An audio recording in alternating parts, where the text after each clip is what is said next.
Welcome to Medcast. Here, we delve into the latest breakthroughs in medicine, equipping you with knowledge that can enhance your health and well-being in day-to-day life.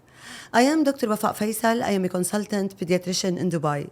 In today's podcast, we are discussing the two most powerful frontiers in health, longevity and biohacking. For this, allow me to welcome Dr. Eli Abirashid. Dr. Eli Abirashid is a Harvard-trained biohacking and longevity expert, founder of Limitless Human and Restore Fitness, and he is a global voice in health optimization. Dr. Eli Abirashid is also a leading strategist in holistic recovery and healthy aging across MENA region. Dr. Eli Abirashid is going to be sharing his powerful insights on how to live better for longer with science, facts, and evidence. Welcome, Dr. Eli, to Medcast. Thank you so much for having me. So nice to be here. Thank you so much for being here. We've been waiting for this conversation for so long. Yes, I know. Yes. It's my pleasure. Thank you so much. Most welcome. So before we kick off the discussion on longevity and biohacking, Yes, ma'am. I want to know from you what inspired you to choose this path for career and life? I think it chose me. It's not me that I chose it. And I think it was a lifestyle that led to it. So it wasn't something that I always wanted to do as I grew up. It was something that I walked into even as a teenager. And I kind of prioritized my health ahead of many other things. So I did that naturally and perhaps without really planning to do so. So while now most people are kind of talking about it, trying to do something about it, all of that, it's a lifestyle for me.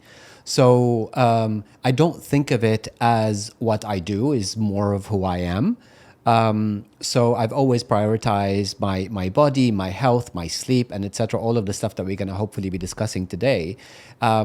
So it was a natural state, so to speak. Right. This is very interesting because this is it in the core. Yes. Right? Absolutely. I'm coming now to ask you, how do you define personally longevity and what is biohacking? Yeah, so I mean, my definition is a little bit controversial, if you like. So when we think of longevity, when we hear about certain people online, on socials, etc., there's as if a race to live to a particular number of years. One wants to reach 180, the other one to reach 120, and so on. That is at the bottom of the list for me. So as far as the definition of longevity, it is quality of life for me. That's what longevity is. So if there's a simple definition of it, instead of longevity is a quality of life. So a lot of us, obviously, you know, with our human cycle, as is everything else in nature, everything has to be born, everything has to be expired. It's part of what makes us who we are. So it's not death avoidance. It's inevitable. We're all heading that way. But how well or how good is the journey? That's the key for me, and that's what longevity is for me. So I focus on health in years rather than just counting years. And this is how my approach has always been. Yes.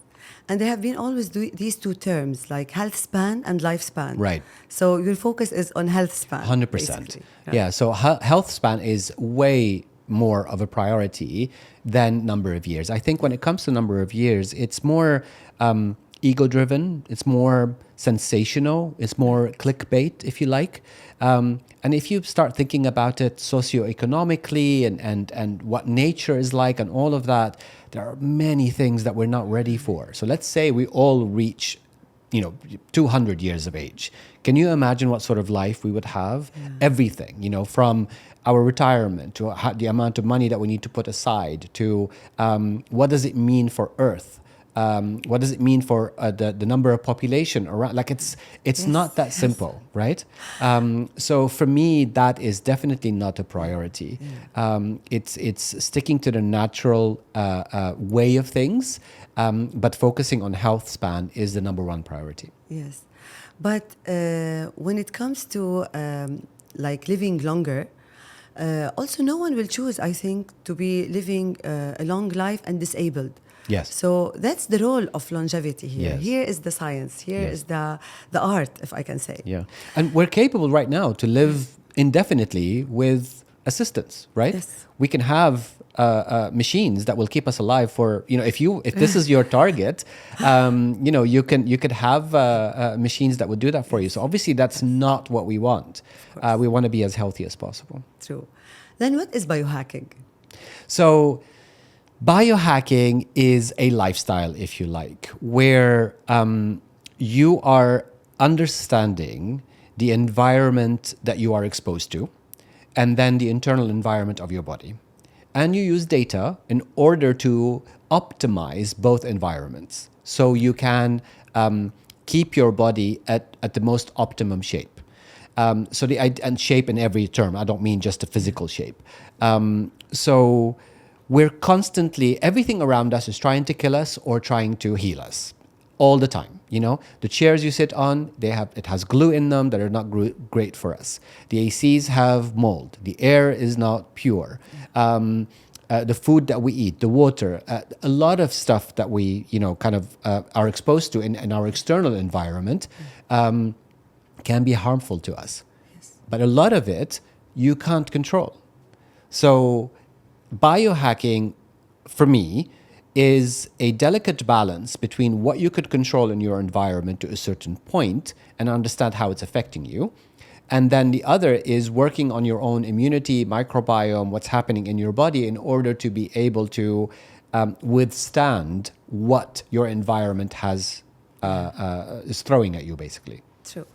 Very, very well said. I will move to ask you, what are the core pillars of longevity in your opinion? So, I'm going to just stop here to give you like a little thing. So Okay. I wonder if you know what is the most common question that I'm asked. Here it is. So the most common question that I'm asked is that, what is the one thing I should do for me to Live longer, healthy, healthier. etc.? Yes. The one thing. That really gets under my skin, because when we start thinking of just a one thing, it means we're not yet ready to really take control of our own health and do things properly. Yes. So usually my answer to that is get a great comprehensive health insurance. Right. Like that's Yes. perhaps the one thing, Yes. that may help you. But if you're really serious about you being healthy, it's a combined effort of all of the different things that you do in your life. From sleeping to moving to what you put as nutrition in your body, to your relationships, to the community that you're part of, to even things such as social determinants. That means where you live also contributes to your longevity. So having that awareness, and I generally say to people,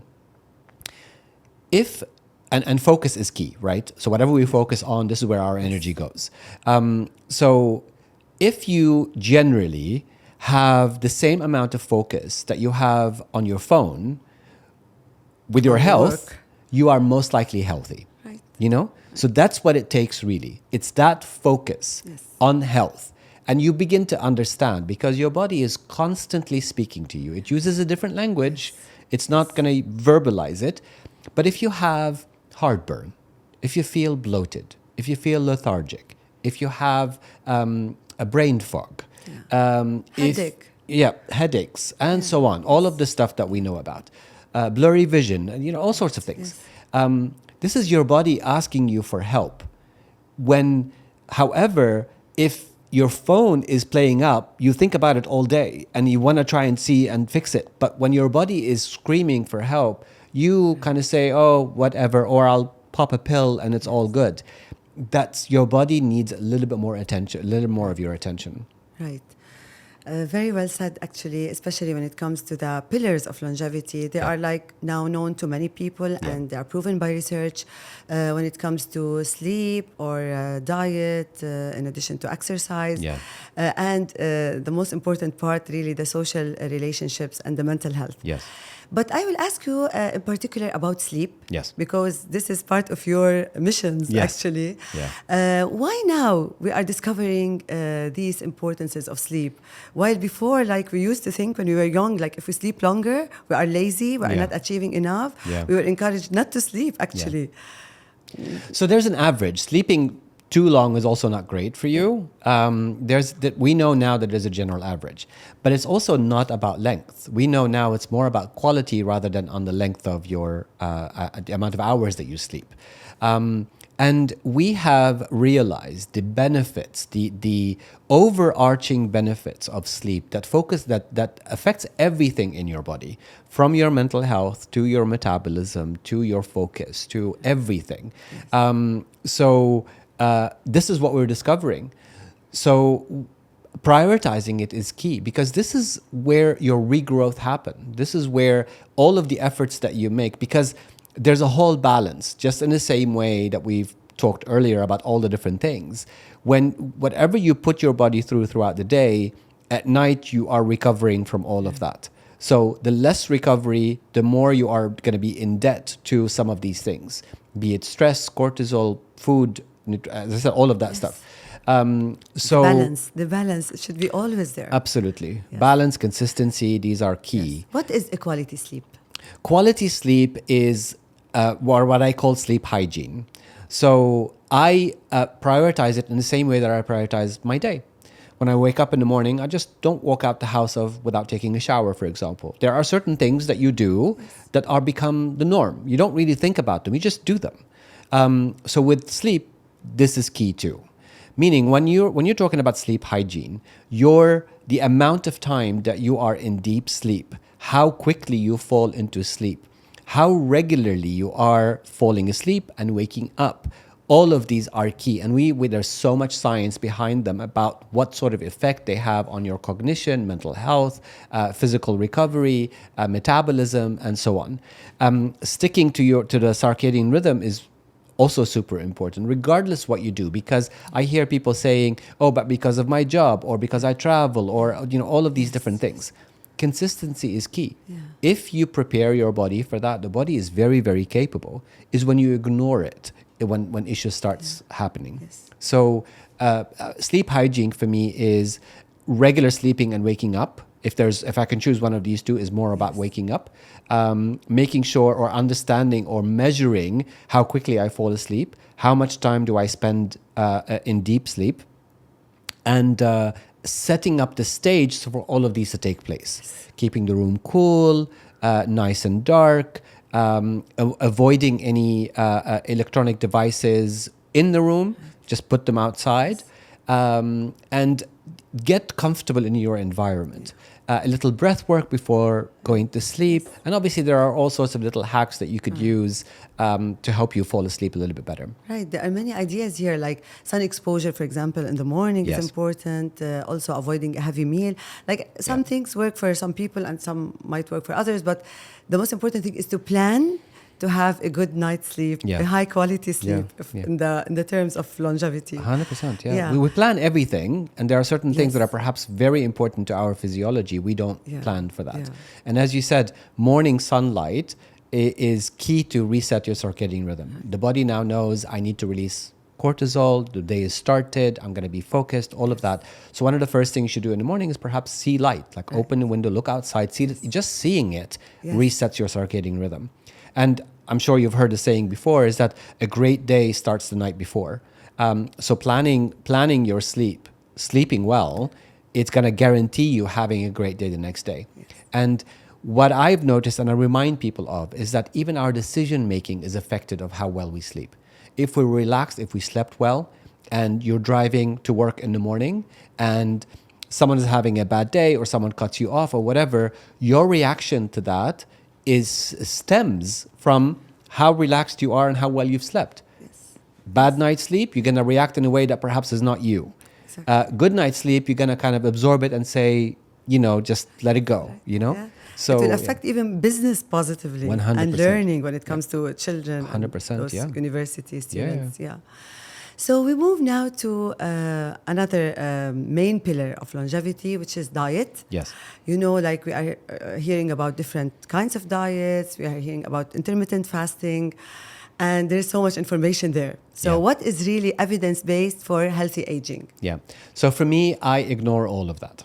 Yeah. So there are a few things that I follow because, again, as important as all of this is, sometimes we take it too seriously. If you are able to get into a rhythm of certain things and listen to your body and make sure that there's balance and consistency and all of that stuff, and you're doing all of the other things correctly, your sleep, your hormones, the amount of workouts that you do and how you do them, your relationships, your all of that stuff. When it comes then to nutrition, I follow a few simple rules. One is that I don't eat late at night. 2, every meal has to be colorful. I avoid processed food. I avoid sugars. I say avoid because it's not always possible, and it's okay to let these things slip in once in a while. The problem is that when they become our choice of food, yeah? But even with all of this, understanding how much your body needs per day and not exceeding that most of the time, again, there are no very rigid rules, is that your body is constantly in a state of a battle. Some days are good, some days are bad. You focus on this, you focus on that. You may have extra stress that particular day. So your body is not exactly the same every day.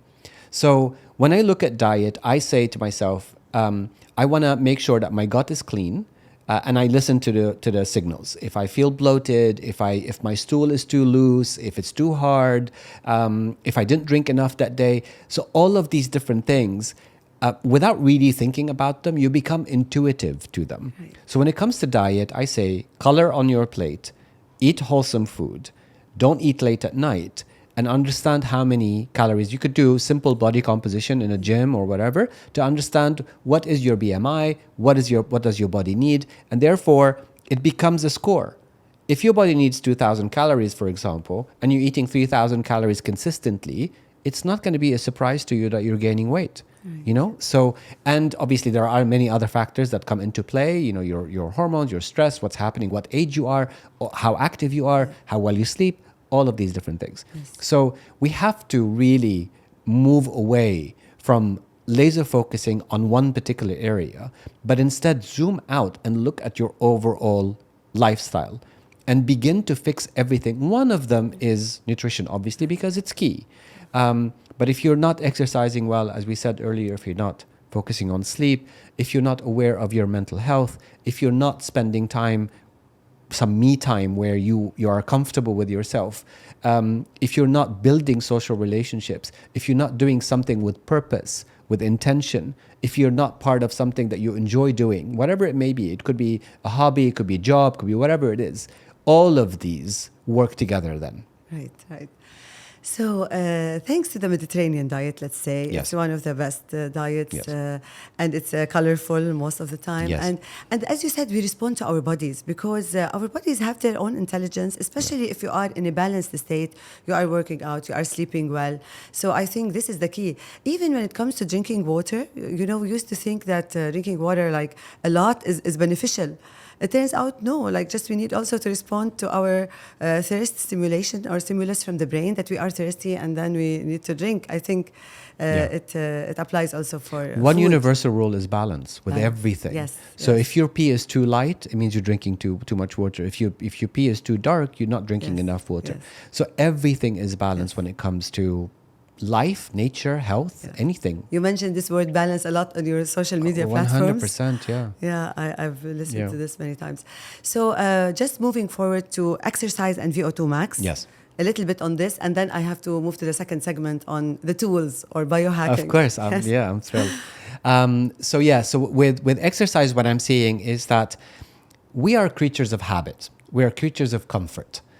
When someone walks into the room, the first thing that we ask them is that please take a seat. You know, so we're always wanna be comfortable, right? Especially with older individuals and all of that. So when it comes to exercise, we also get into a comfort zone where I'm used to doing a treadmill without thinking in the morning when I reach the gym, I'm on the treadmill and I do this every day. I see it every day in all of the places that I train at. I can almost guarantee you, I can tell you as the person walks in, what are they going to do? Which machine are they going to use? Because it's so regular. Now, we know that the body is intricate and it's incredibly smart and it's designed to adjust to become ready for what's coming. If you're doing the same thing over and over again without variety, without change of intensity, without resistance, without any of those, your body is going to reach a plateau very quickly. The body is super capable. So what is important in health and what we've known in general fitness and the relationship to health is that variety is king. We went from 10 to 12 hours in the field, bending, moving, lifting, digging, all of that stuff, right? To now patting ourselves on the back because we go to 45 minutes to the gym. Right. So the two, we're too far apart. I'm not saying that you should be, working out 10 hours a day, but functional training is key. Lifting weights is key. If you try to understand or imagine what did we used to do, and if you think of the age of humanity, I mean, we're nothing compared to the age of nature. So all of these has happened in a few hundred years. So if you kind of think of what would it look like for an early human, what would they do on a day-to-day, and what the body was designed to do, and try to replicate that in your working out. So functional, resistance, weight training, cardiovascular, and if you combine all, and obviously you could throw in the stuff that you enjoy doing. I don't enjoy workouts that may put extra stress on your joints, for example, and things like that. So spine. Yes, and the spine. So for example, when we're talking about paddle, I love paddle, but I don't play it 3-4 times a week. I try to cut down and do something else. So I do a variety of things. It could be sound healing in the morning, and it could be a heavy lift in the evening. It could be functional, and it could be a high intensity interval training. So a variety of these is key, and the body would love you for this. And then it affects everything else, be it your mental health, Right. how your hormones are behaving, what your metabolism is doing, your sleep, and everything else. So it's key. Yeah. Now, regarding VO2 max, VO2 max is the measure of how well your body uses or processes oxygen when it is in high intensity. And that we know now that it is one of the key measures of longevity. Right. The greater you are able to process oxygen, you are more likely to live longer, right? So we know this as a fact. But also, it is not an island. It's not by itself. There are other things. Now, I know that, logically speaking, if your VO2 max is high, that means your cardiovascular is going to be healthy. That means you're obviously someone who moves a lot and all of that. But that's one part of the equation. The other part of the equation is strength. And how do you measure strength? We now know that there is a certain measure of your grip strength. And grip strength is key. I'll explain why in a second.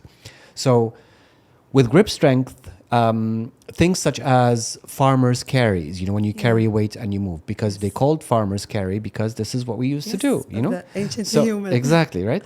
And the other is hanging from a bar and how long you could hang. Why are we doing all of Pull-ups this? and these things, yes. So why are we doing all of this? Because they're heavily dependent on core too. And we now know that there's a direct relationship between how strong our grip is to how well we are able to balance ourselves at a later age. stage. Yeah. So the last few decades of our lives can be anticipated, if you like, not too incredibly precise, but they can be anticipated of how strong your grip and strength is right now in order for you to, and obviously we're talking only about the hand, but the feet play just as an important of a role.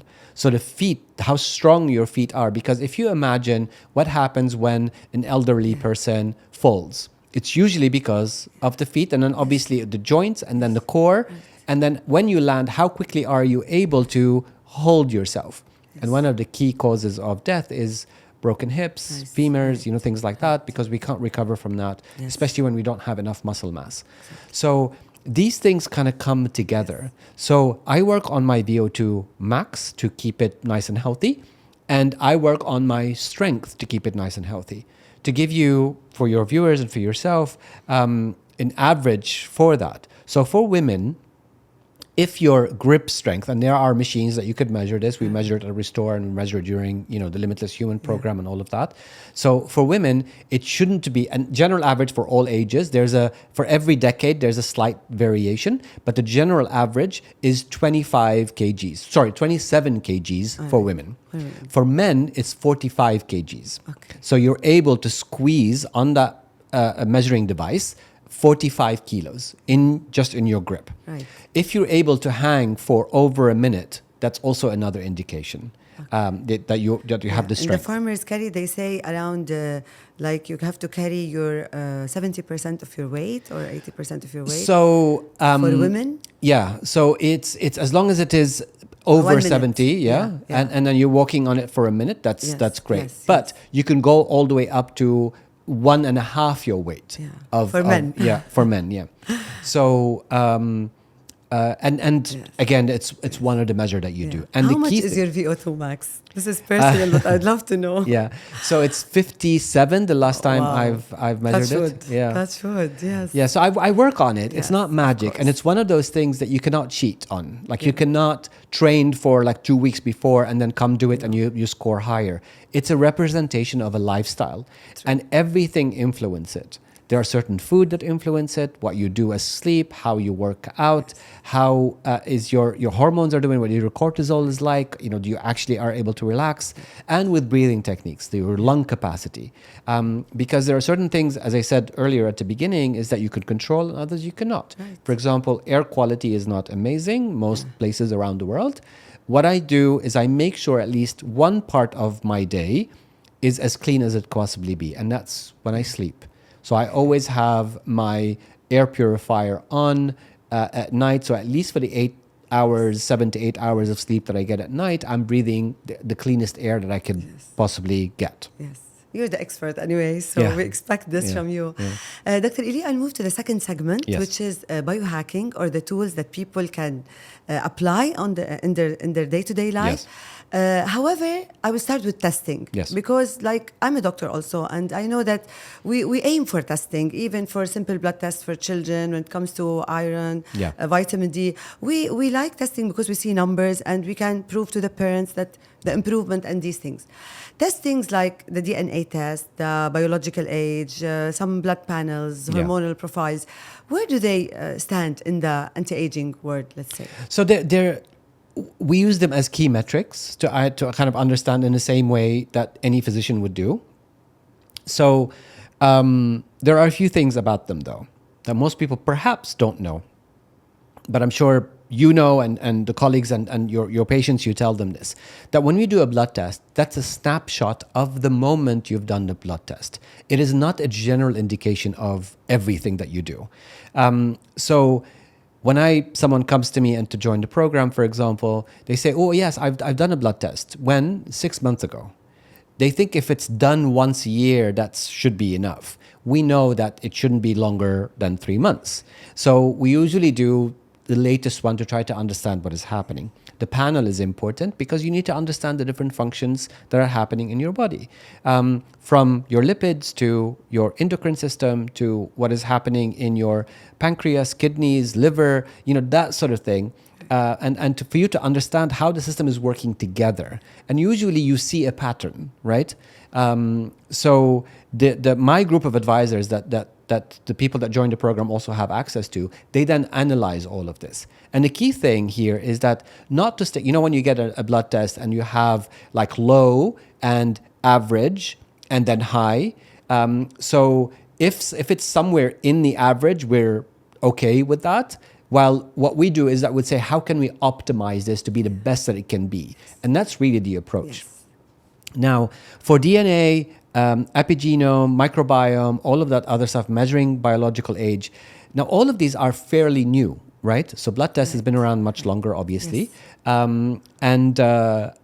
Biological testing, biological age testing in particular, is only just over a decade old, and it was very, very expensive. Yes. That's why people didn't hear about it. And then obviously it became much more affordable as we went ahead. But it's not sort of cut and dry. So you can measure biological age in several different ways. One of them is the length of your telomeres. The other one is the age of your cardiovascular. There are tests out there that measure the age of each of your organs. It's even measured in things such as when you do your body composition, the machine will tell you kind of what are your age, your fitness Even age. from the skin through the skin. Yes, from the sometimes. skin. Yeah. And bioresonance can measure it, and so many things.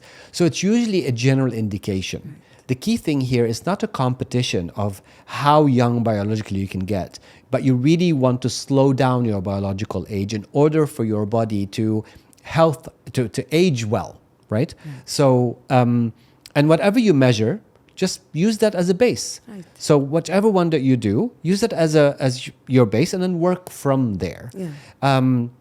But the nice thing about all of this is that they became a lot more common. You could do it on your own. There are reports that give you a lot of details about you that you could hopefully act upon and do something with.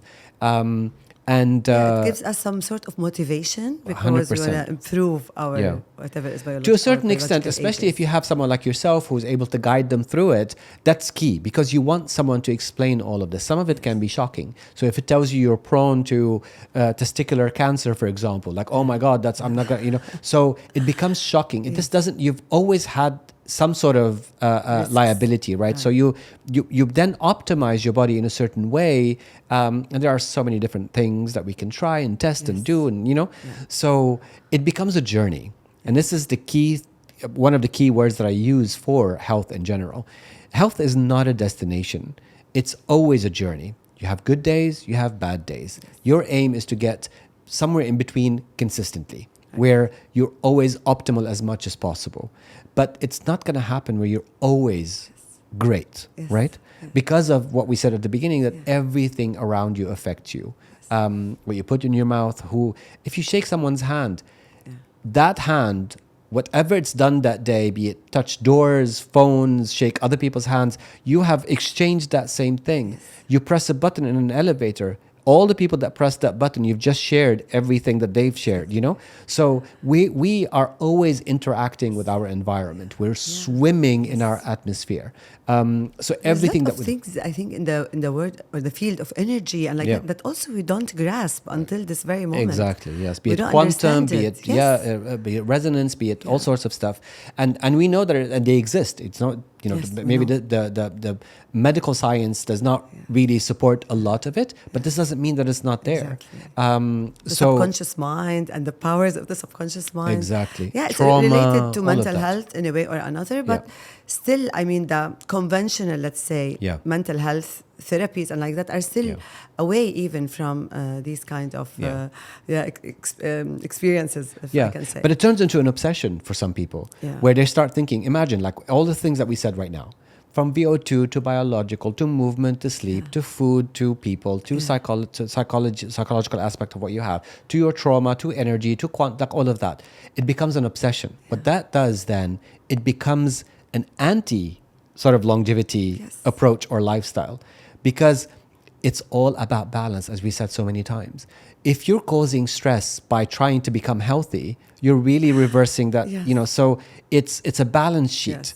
Brilliant. What you said is really brilliant, because when I try to sleep, when I tell myself, because I tend to stay a bit later than I want to, and I want to force myself to be in bed, for example, by 10 p.m., my body will never sleep by 10 p.m. It will take me an hour until I fall asleep. Yeah. So we don't have to stress ourselves, And coming here, I want to ask you about the wearable devices, like the Whoop and the Aura and these things. Yeah. Again, I believe they should not stress us, but what's your personal opinion on them? Yeah, so I think each of them kind of focuses a little bit more on certain aspects of our longevity journey. And obviously, all of them now are jumping on trying to guess your biological age and to connect them to tests, and it's all great. I love the accessibility for everyone, and how much sort of investments are being done into all of this. So yes, unfortunately, some of them, the language that they use is, I think, is not as constructive as it can be. When you wake up in the morning and your wearable tells you, oh, your sleep was terrible last night. Like, this is not something you want to hear first thing in the morning, regardless if it's true or not. But there are other ways of maybe, certain different wearables. I use, for example, 8 Sleep as my measurement for sleep. 8 Sleep is that pod that you sleep on that keeps you cool and warm and all of that wonderful stuff. But it also measures your HRV and it gives you a quality of your sleep. So I love the language that uses, where it tells you, for example, I've reduced your snoring by 20%. Great. Yes, more positive. Exactly. So it's always about the other side, and it's never affecting your mood and your stress and psychology. We all know if you see someone in the morning and tells you, oh, today you look so radiant. The whole day is great. You take it with you, right?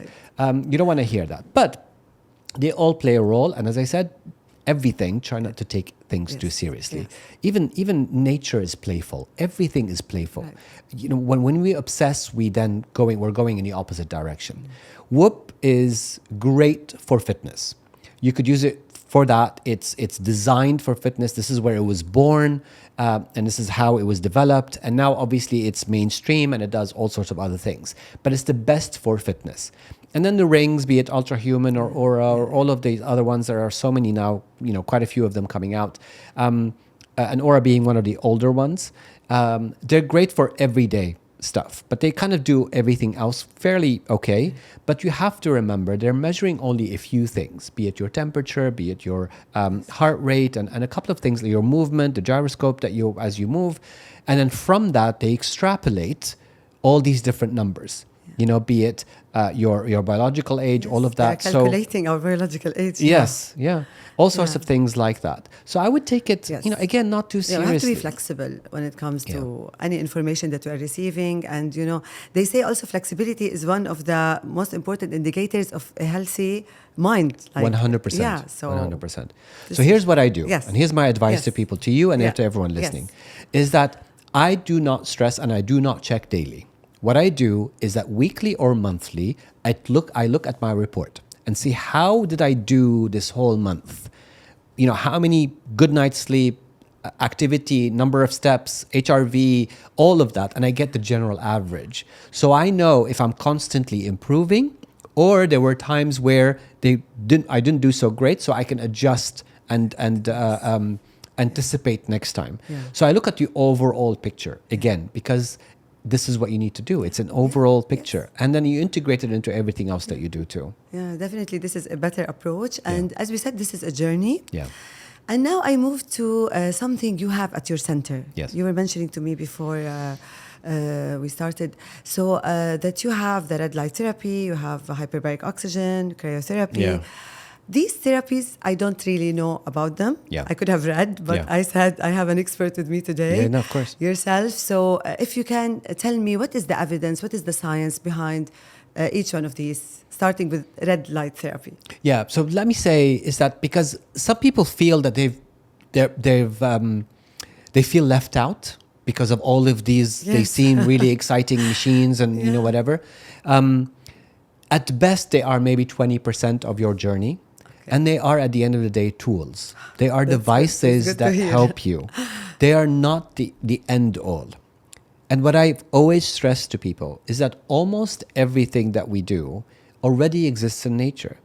Be it for you to manage your EMF, for example, grounding, be it exposure to light, the sun, nice and early in the morning, later in the afternoon, movement, obviously, and so many other things, cold therapies, hot therapies, all of that stuff. Everything is in nature, right? Yeah.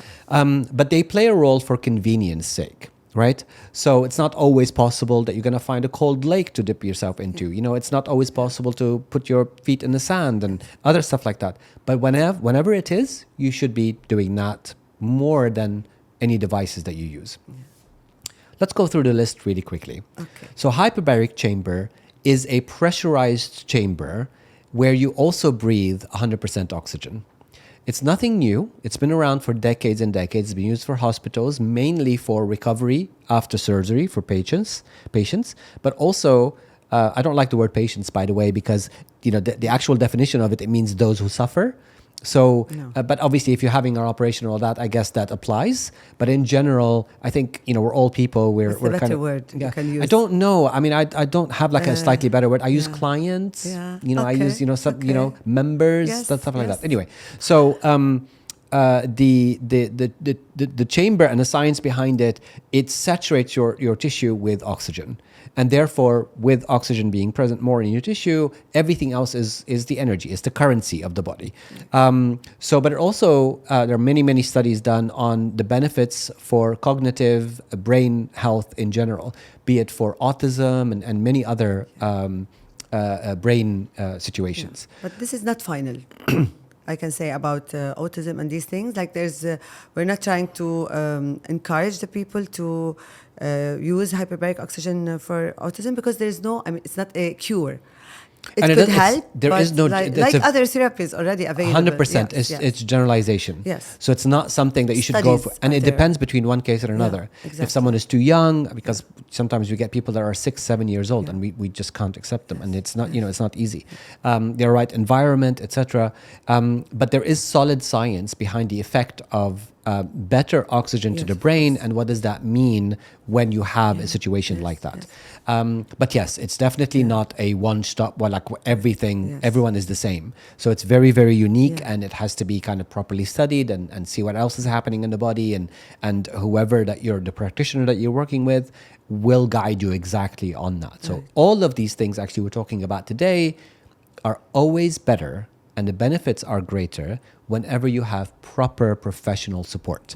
Nothing is just done blindly, So that's the hyperbaric chamber. It's one of those things that you don't necessarily find in nature because it's very hard to get into a pressurized area in nature and then breathe 100%. So perhaps it's a more useful tool, so to speak. It's gaining a little bit of... How frequent you do it yourself? As So, a healthy... I do about 10 times a month. So, I mean, for those, slightly older viewers, Michael Jackson had it, for example, in the 80s. When they said that he was sleeping in a coffin and like all of these little things. I remember that, for a little bit. But it's celebrities, people that are, looking to optimize their health, etc., have been using it for decades, as we said. So I use it I try about 10 sessions per month. Yes. The session is How usually long is it? 60 minutes. 60 minutes. Yeah, 60 to 90 minutes. And the amount of pressure is measured by ATA is usually about 1.5. That's more than enough. Yes. And then you have the PBM, the photobiomodulation. PBM is red light spectrum from usually 650 to about 850. And they work directly on the skin and on the tissue below.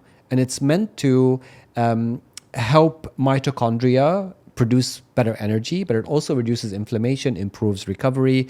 This is what we know in general, but it's not like you walk into it and you come out of it a different person. All of these different things are therapies. You include them in everything that you do. So when we say balance, holistic, 360 approach, that is just one of them. But I don't do, with all honesty, I do not do PBM as frequently as some other people. Hyperbaric oxygen. Why? Because I spend time outside in the morning, so I get direct exposure from the sun early in the morning. I try to be outside in the evening, especially when I travel, maybe the weather is a little bit better. I try to spend time outside as much as possible. So you're getting that exposure anyway. But it can help in so many different situations, especially when it's targeted. Let's say with wrist pain or tennis elbows, and you could have devices that you would put directly on the area to help increase recovery rates. What about the skin health and appearance? Yeah, so one of the benefits of red light is that it helps the body produce more collagen. So it encourages collagen production. Use it regularly. People see, again, it's all about being regular and being consistent with them. And these come in panels, in face masks, in big panels, in beds. There are many- Intranasal now lately. Yes, there's so many of them. For teeth, it's used across the board. And dentists has been using it for a long time. Every time they would do an operation, they would put a red light on it. It's a known fact that it increases recovery. Yes. So then the question comes, how strong is it? Where is it made, etc.? And why has it become so popular recently? Simple answer is because of LED. So the cost of it has dropped quite a bit, and there's more accessibility for it. It doesn't, uses a lot of power. You could increase intensity fairly quickly. You could add more LEDs in a small area, so you're getting more exposure. That's why it's become, but it's nothing new. Again, it's been around for a very long time. Yeah. And then we have things such as molecular hydrogen, which is the smallest molecule in the universe. And we know that it is an antioxidant, so we use that either inhalation or through water. We have contrast therapy between an infrared sauna and a cold plunge. There's a whole thing about that. We could have a whole episode on cold plunge. But again, it's all about balance. It's not about doing it too much. And there's a difference between men and women and when you would do it and etc. Because it's not as old as sauna. So for sauna, we know a lot. There's a lot of data on them. People have been doing cold plunging for many decades in certain parts of the world, but there isn't as much data on it as it is when it comes to saunas. So we now know one of the things that we've discovered recently, and it just makes sense, obviously, is that if you work out for muscle growth and you do it right after, because it reduces inflammation, and inflammation is part of your muscle growth journey, it's going to hold your muscle growth back. Yeah. So it's not a great idea to do ice bath directly after your workout. So you would position it some other place. Yes. And obviously it has, a lots of sort of other effects on your nervous system and mental state and your general release of endorphins and happy hormone, if you like.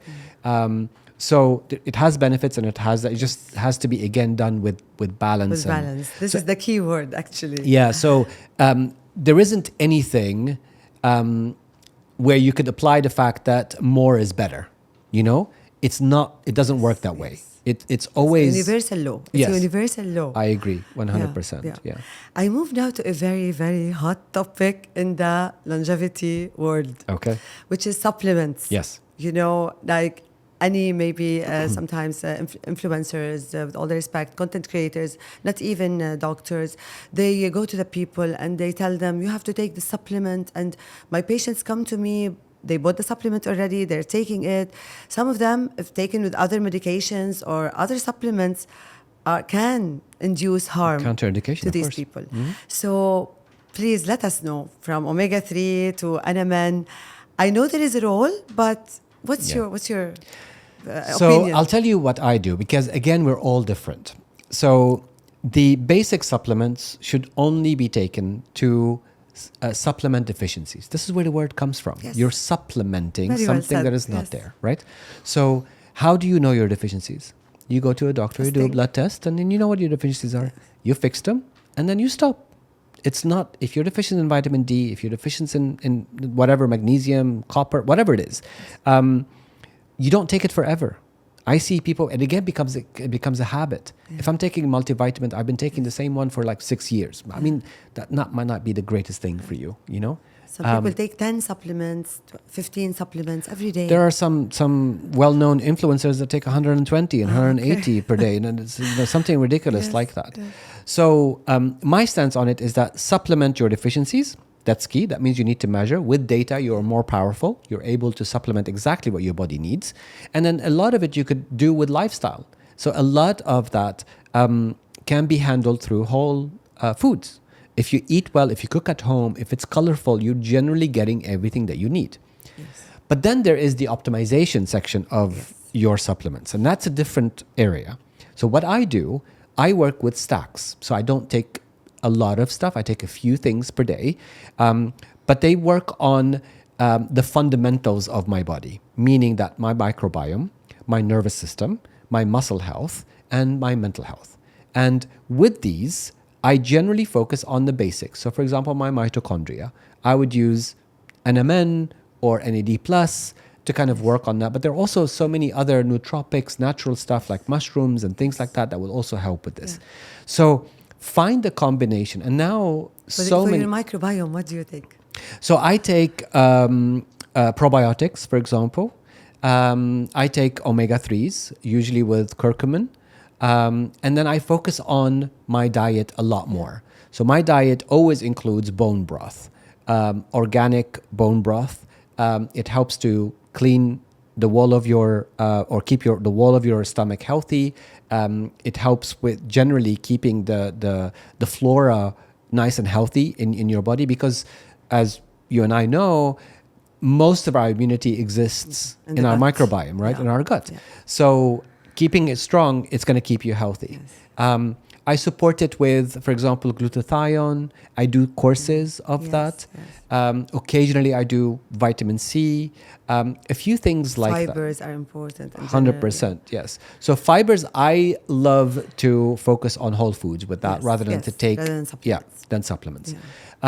And that's basically it. I'm sorry, not magnesium. I mean, it's always something that I consider and keep track of, because magnesium is one of those super supplements, I would say, for all of us when it comes to muscle health, nerve health, sleep, all of that different stuff. So it's really important to make sure that our magnesium is understood. I think you are the third expert in the longevity who tells me magnesium. Yeah. Like magnesium is the base, as a basic supplement. Yeah. Because also, unfortunately, we are not having enough magnesium through our diets for a Yes. reason or for certain reasons Yeah. in general. But magnesium is important for hormonal balance and So many for many things. enzymatic Yeah. activities. Yeah. Yes. But there's my issue with it, And though. sleep and mood. 100%. Yeah, recovery. Muscle health, everything, Yes, yeah. nervous system. Yes.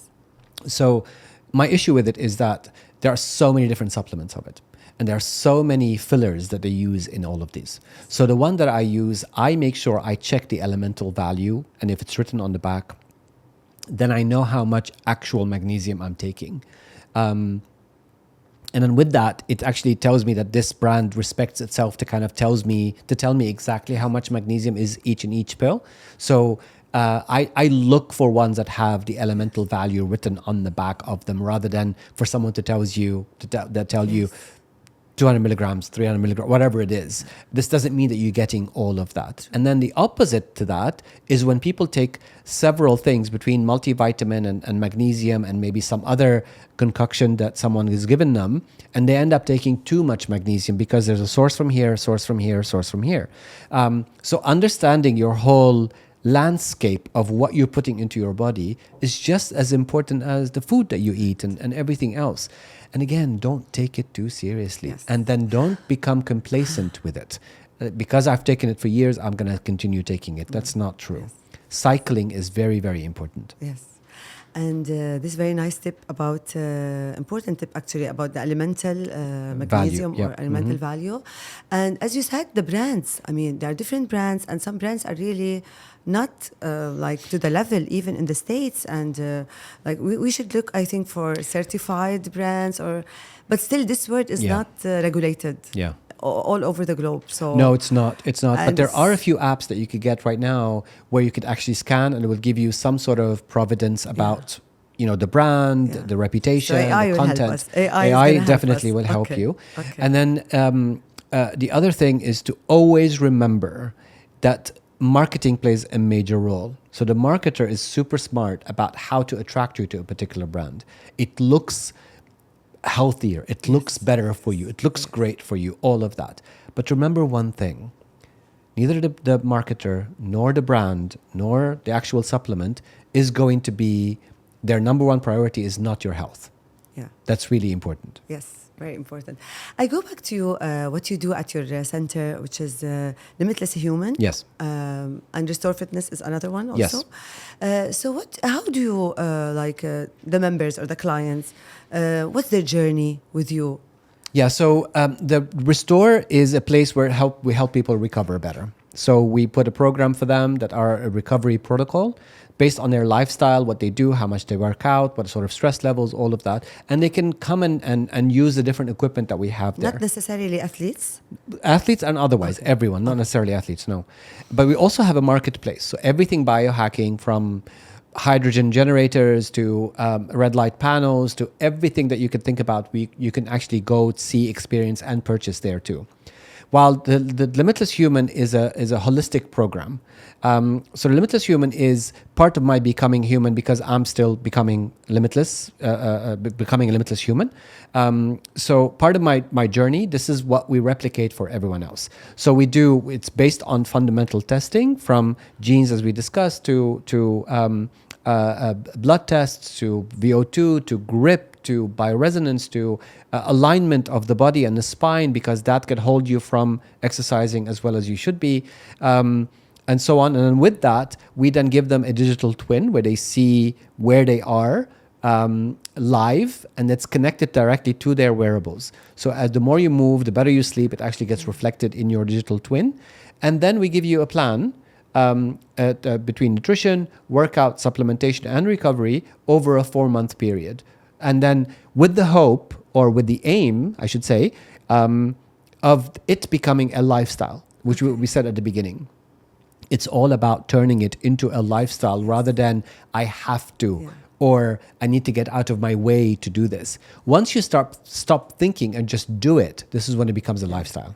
Do you think the 4-month period is enough for your members to... So no, it's not, this to but it's turn- enough to begin to turn it into a lifestyle, because now they understand the foundations of their body. How do they respond to certain things? What are they sort of don't digest well as food? What are they predisposed to? And then how their body works well when they're exercising, you know? And then from then, the hope is, because it's like teaching a person to fish rather than giving them fish, right?